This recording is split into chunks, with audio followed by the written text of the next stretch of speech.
मैं जिस समय करता हूँ दुख निश्चर मुझको देते हैं।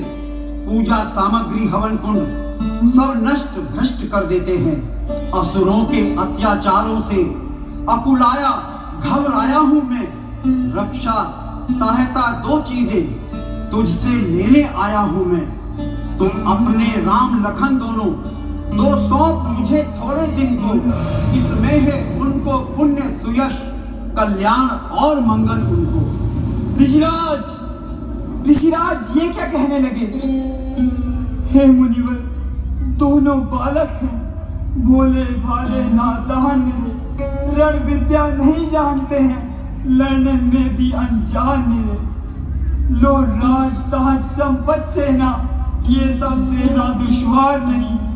आज्ञा हो तो मैं साथ चलूं, इसमें भी कुछ इनकार नहीं। हे स्वामी, सभी समर्पण है, जितने साधन शासन के हैं, पर प्रभु विचार के वचन कहो सुचारो चौथे पन के हैं। दशरथ तू जैसे ज्ञानी को इतनी बच्चों की ममता है।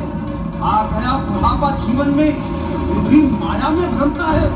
उपकार संचिता करने में इतना विलंब, इतनी अड़चन, कुछ दिनों को उनको देने में इतनी बातें, इतनी उलझन। यदि आज विष्णु से कहता मैं चल देते छोड़ गरुड़ वाहन, शंकर से यदि विनती करता हिल जाता उनका भी आसन। मांगी जो तुझसे ये भिक्षा इसलिए तुझे संताप हुआ, दुख हुआ तुझे भी मुझको भी, इस पुण्य कार्य में पाप हुआ। अच्छा राजन, हम तुम्हारे द्वार से निराश होकर जाते हैं। ऋषिराज ठहरिए मुनिवर। मुनिवर, मैं आपके मन की इच्छा समझ गया। आइए मैं राजन को समझाता हूं। राजन, मुनि विश्वामित्र विचारशील और योगी राज है। आप अपने मन में कोई संकोच ना करें, इसी में आपका कल्याण है। ये आपके पुत्रों को राज विद्या में सभी प्रकार से निपुण बना देंगे। अतः आप निसंकोच अपने राजकुमारों को इन्हें सौंप दीजिए। जो आज्ञा गुरुदेव। सुमंत जी, राम और लक्ष्मण को ले आइए। जो आज्ञा महाराज।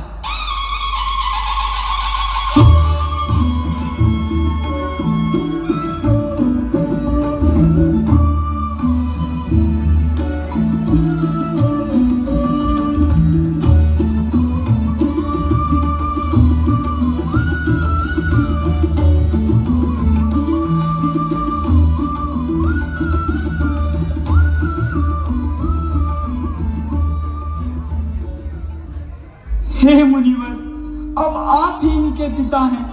मैं इनका हाथ आपके हाथों में देता हूं। लो हाथ में इनका हाथ नाथ, ये दोनों भोले भाले हैं, पर इतनी विनती याद रहे, ये बड़े चाव से पाले हैं। राजन, आप चिंता ना करें, आपका कल्याण होगा। राजन, आपका कल्याण होगा।